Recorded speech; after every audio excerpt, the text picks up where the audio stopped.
ছাত্রদল ও ছাত্রলীগ কার কেমন রাজনীতি। ২৮ বছর পর হওয়া ঢাকা বিশ্ববিদ্যালয় কেন্দ্রীয় ছাত্র সংসদ ডাকসু ও হল সংসদ প্রতিযোগিতা করতে পারেনি ছাত্রদল। ডাকসু এবং হলে একটি পদেও জয় পায়নি দেশের অন্যতম বৃহত্তম এই ছাত্র সংগঠনটি। ছাত্রদল প্রার্থীদের এমন ভরাডুবিতে বিস্মিত সংগঠনটির নেতাকর্মীরা। কেন এই অবস্থা? সাংগঠনিক দুর্বলতা সহ বেশ কয়েকটি কারণে এই ভরাডুবি বলে মনে করছেন অনেকে।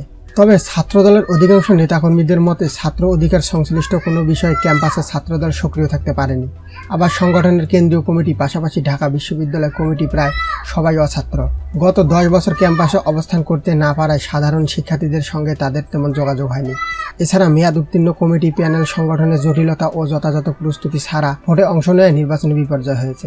যদিও ছাত্রদলের নেতারা মনে করছেন ভোটে অনিয়ম ও কারচুপি না হলে ফলাফল অন্যরকম হতে পারত। 1990 সালে ডাকসু নির্বাচনে ছাত্রদল বড় বিজয় পেয়েছিল। এবারের নির্বাচনে ছাত্রদল ডাকসুর 25টি পদের একটিও জয় পায়নি।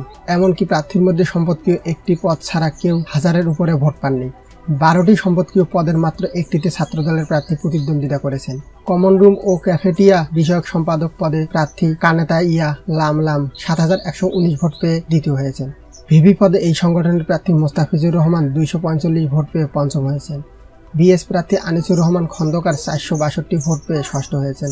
আর এজিএস প্রার্থী খোরশেদ আলম সোহেল পেয়েছেন মাত্র 294টি ভোট। এছাড়া 18টি হল সংসদের কোনো পদেও ছাত্রদল জয় পায়নি। প্রতিদ্বন্দ্বিতাও ছিল না। হল সংসদগুলোতে 234টি পদের বিপরীতে ছাত্রদলের প্রার্থী ছিলেন 54 জন। ছাত্রদলের শীর্ষ নেতারা জানান ডাকসু নির্বাচনে যাওয়ার ঘোষণা দেওয়ার পর প্রার্থী নিয়ে জটিলতা শুরু হয়।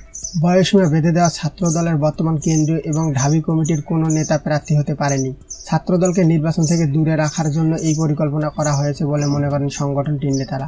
সংগঠনটির কেন্দ্রীয় সাধারণ সম্পাদক আকরামুল হক মানবজমিকে বলেন, এবারের ডাকসু নির্বাচনকে আমি এখনো পর্যন্ত নির্বাচন মনে করি না। এই নির্বাচনে ব্যাপক অনিয়ম ও কারচুপি হয়েছে। মেয়েদের কয়েকটি হল ছাড়া ছেলেদের কোনো হলে ভোট হয়েছে বলে আমি মনে করি না। ঢাকা বিশ্ববিদ্যালয়ের ইতিহাসে এ ধরনের কলঙ্কময় ঘটনা এর আগে ঘটেনি।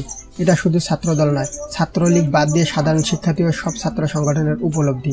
এই নির্বাচনে ছাত্রদলের ভরাডুবির জন্য সাংগঠনিক কোনো দুর্বলতা দায়ী কিনা জানতে চাইলে তিনি বলেন, প্রত্যেকটি দলেরই কোনো না কোনো সাংগঠনিক দুর্বলতা আছে।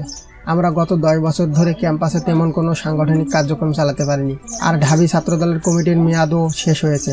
এছাড়া প্রার্থীর বয়সসীমা বেঁধে দেওয়ার কারণে কিছুটা সমস্যায় পড়ে ছাত্রদল প্যানেলের ভিভি প্রার্থী মোস্তাফিজুর রহমান বলেন, কেমন নির্বাচন হয়েছে তা সবাই দেখেছে। 10 তারিখ রাতেই ব্যালট পেপারে সিল দেওয়া হয়েছে ছাত্রলীগকে জেতানোর জন্য।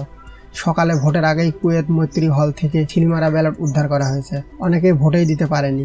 সে জায়গায় 9000 ভোটের ব্যবধানে অনেকে জয়ী হয়েছেন। তাদের বিজয়ী দেখানো হয়েছে। কারচুপির মাধ্যমে পুরোপুরি নীল নকশা নির্বাচন সম্পন্ন হয়েছে এবং ছাত্রলীগকে জয়ী করা হয়েছে।